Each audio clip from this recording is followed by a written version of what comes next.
आज हम बात करेंगे प्रश्नावली एक की परिमेय 1.3 की और कुछ उदाहरणों की। ठीक है, तो पहले लेते हैं हम परिमेय 1.3। यहाँ देखो, आपको सिद्ध करना है कि √2 एक परिमेय अपरिमेय संख्या है। √2 एक अपरिमेय संख्या है, ये आप सबको पता है, लेकिन इसे सिद्ध करना है कि ये क्या है, एक अपरिमेय संख्या।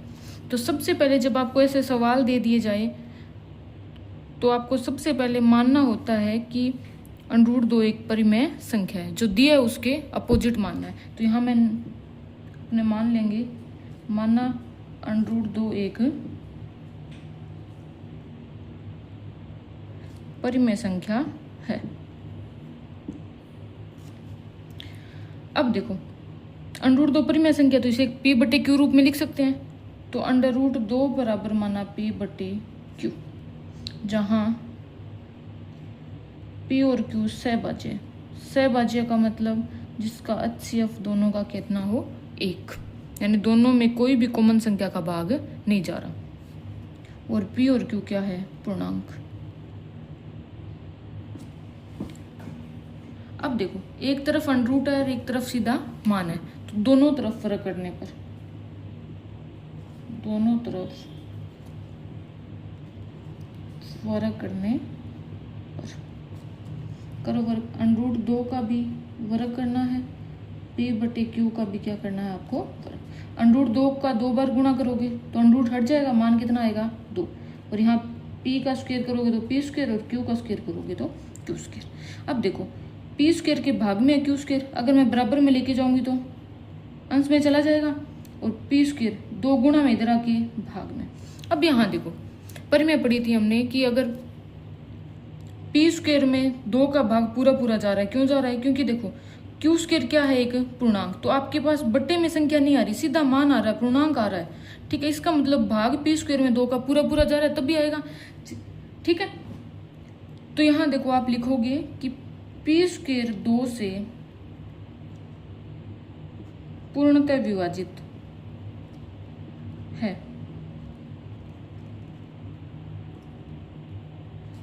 अतः परिमेय से आप देख सकते हो कि अतः p भी 2 से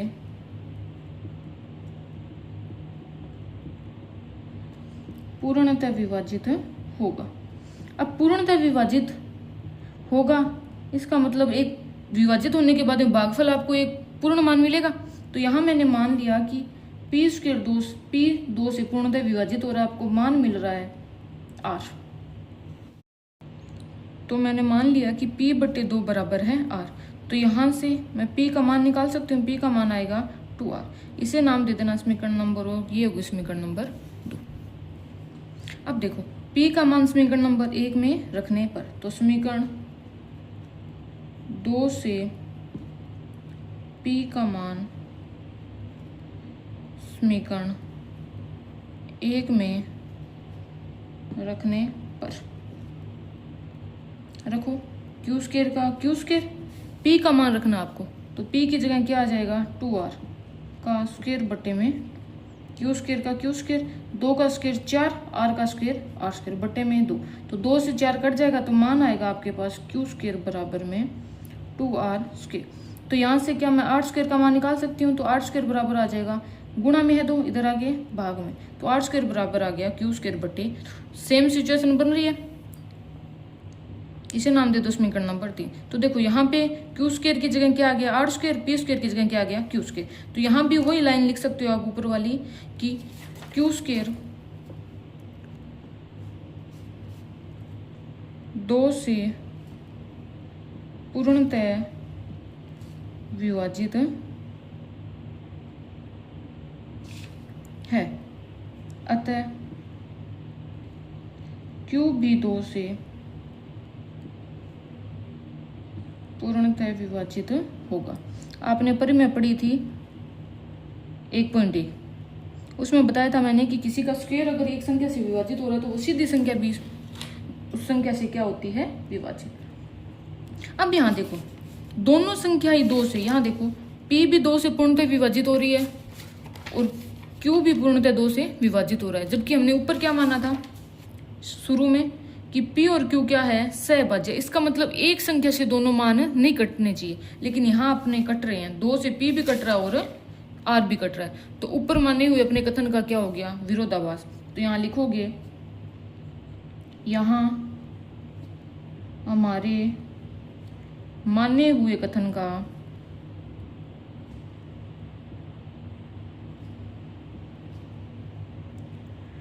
विरोधाभास हो रहा है, अतः √2 एक अपरिमेय संख्या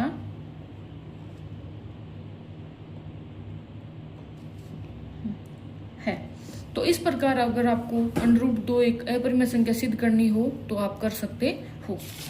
आप स्क्रीनशॉट लेना चाहते हो तो ले सकते हो, पहले इसका और उसके बाद में यहाँ। ठीक है,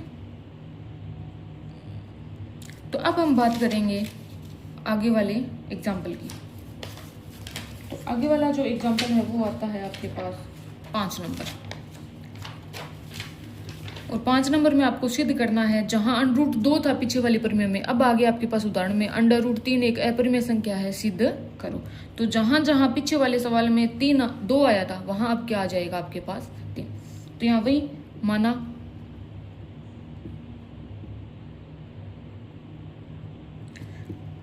√3 एक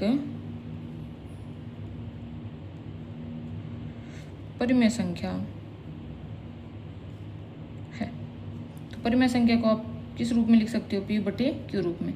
तो √3 बराबर P/Q, और P और Q क्या है, सहभाज्य तथा पूर्णांक।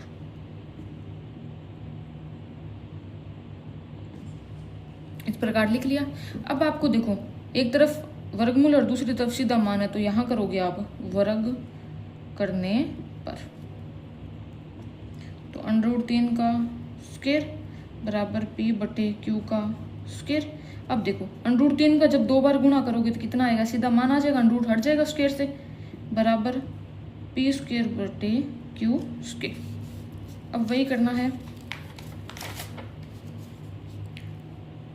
ठीक है, यहाँ देखो Q² को मैं इधर लेके आ जाती हूँ, यहाँ बनेगा P²/3।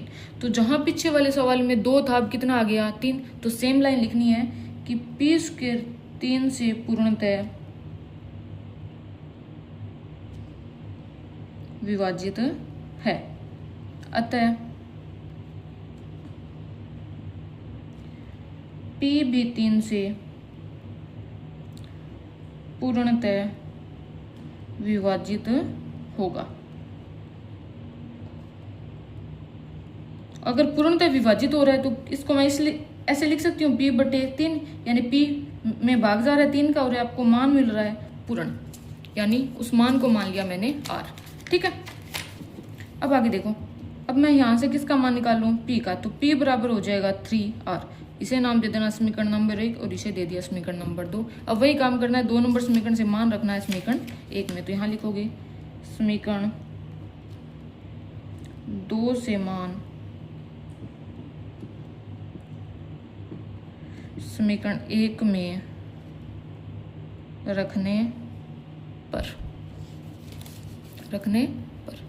ठीक है, अब देखो रखो, Q² बराबर P² की जगह 3R आ जाएगा, बट्टे में क्या है 3, और इसका क्या है स्क्वायर।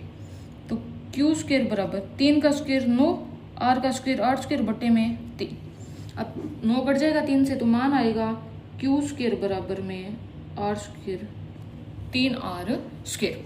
अब यहाँ देखो R² के साथ में गुणा में 3, तो बराबर में लेके जाएंगे तो किस में चला जाएगा, भाग में। तो R² बराबर आएगा Q²/3।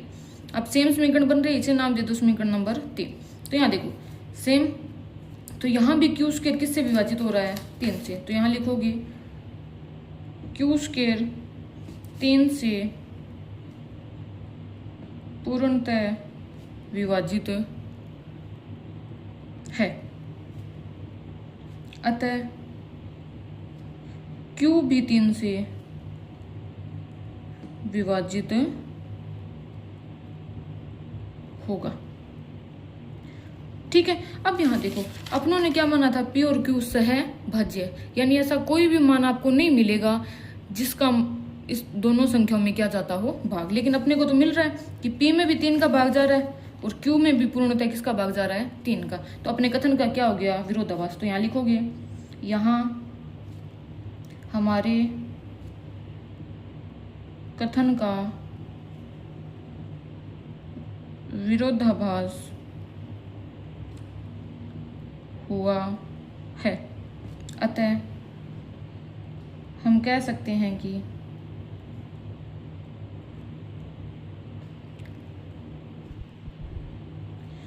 √3 एक अपरिमेय संख्या है। तो आप इस तरीके से सवाल कर सकते हो और आप स्क्रीनशॉट भी लेना चाहते हो तो ले सकते हो। ठीक है, तो इस प्रकार आप √3 हो गया, √2 हो गया, √5 हो गया, सिंगल √ वाला अगर कोई मान आ रहा है, जैसे √3, √5, √7 या √2, तो उसके लिए सिर्फ यही मेथड चलेगा। जहां जहां आपके पास संख्याएं आ रही है वहां वहां जो आपको संख्याएं पूछे वो आ जाएगी, बाकी एक ही मेथड से चलेगी। ठीक है, तो इस तरीके से आप स्क्रीनशॉट भी लेके हल कर सकते हो। ठीक है, अब हम बात करते हैं उदाहरण नंबर 6 की, जिसके अंदर आपको दिया गया है कि दर्शाइए कि 5 - √3 एक अपरिमेय संख्या है। तो अगर आपको इस टाइप के सवाल मिले कि कहीं माइनस दिया है, प्लस दिया है, बट्टे में कोई संख्या दी है या गुणा में कोई संख्या दी है √ वाली संख्या के साथ में, तो उसका मेथड थोड़ा अलग है और सबसे इजी मेथड है ये। तो इसे ध्यान से देखना, सबसे आसान सवाल है।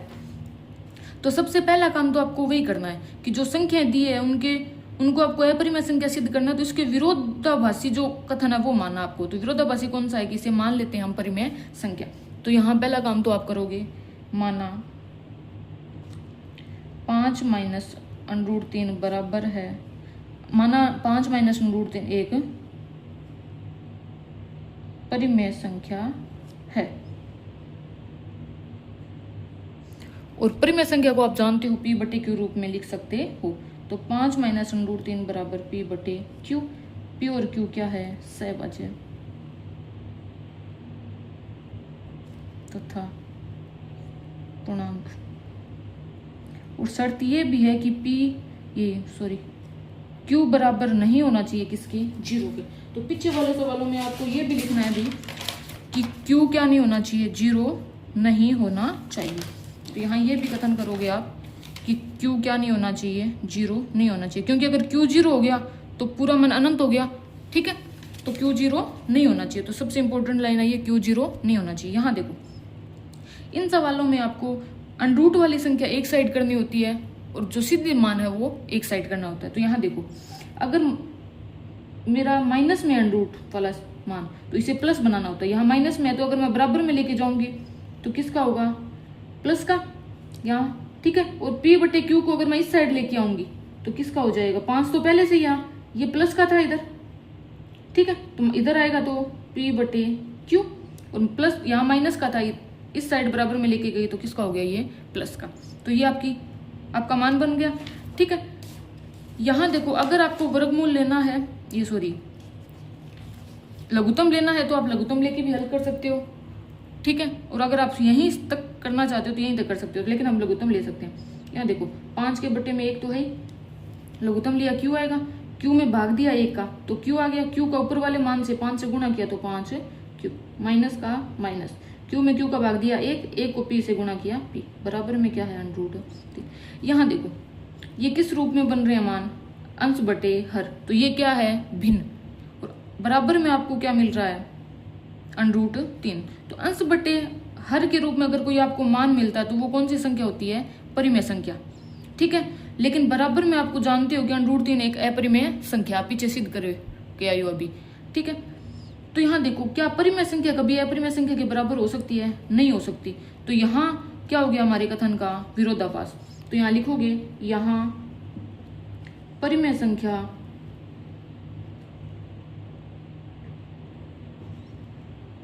अपरिमेय संख्या की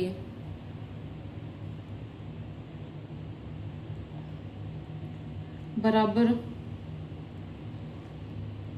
हो रही है जो कि संभव नहीं है, जो कि संभव नहीं है। अतः हमारे कथन का क्या हुआ है? विरोधाभास। अतः हमारे कथन का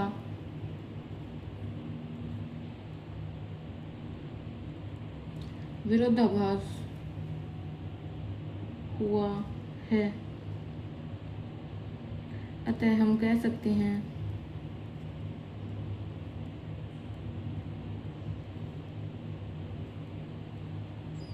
कि 5 माइनस √3 एक अपरिमेय संख्या है।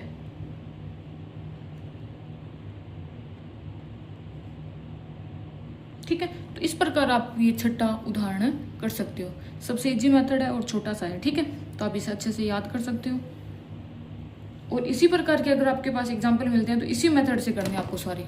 ठीक है, आगे वाला देखो, 7वां उदाहरण। 7वें उदाहरण में आपको दिया है कि दर्शाइए कि 3 √2 एक अपरिमेय संख्या है। ठीक है, तो यहाँ आपको क्या मानना है? वही अपरिमेय संख्या सिद्ध करना है, तो परिमेय संख्या मानोगे। तो माना 3 √2 एक परिमेय संख्या है।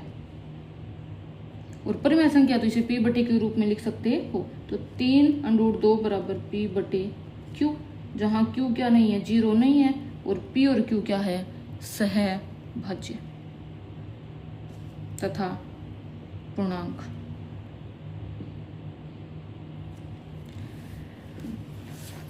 अब वही मैंने क्या बोला, जब गुणा में मान आ जाए तो वो वाला मेथड नहीं लगाना है, इस वाले मेथड से करना है आपको। ठीक है, अनरूट वाली संख्या एक साइड, बाकी सबको दूसरी साइड लेके जाना है। तो यहाँ देखो, अनरूट वाली संख्या एक साइड, अनरूट के साथ 3 गुणा में इधर लेके आओगे तो भाग में, तो p बटे 3 है q।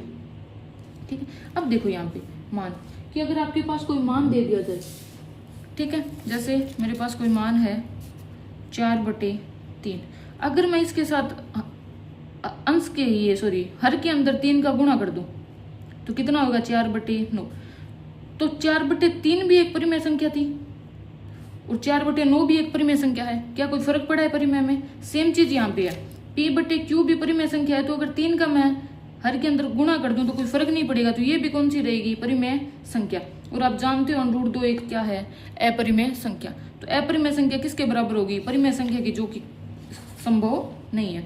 तो वही सेम लाइन लिखोगे कि यहाँ परिमेय संख्या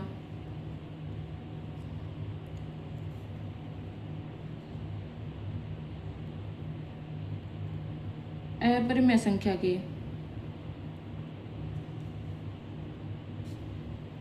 बराबर आ रही है, जो कि संभव नहीं है। यहाँ हमारे कथन का विरोधाभास हुआ। जो हमने माना था ना ऊपर की परिमेय संख्या, उसका क्या हो गया? विरोधाभास हो गया। ठीक है, हुआ है। अतः हम कह सकते हैं कि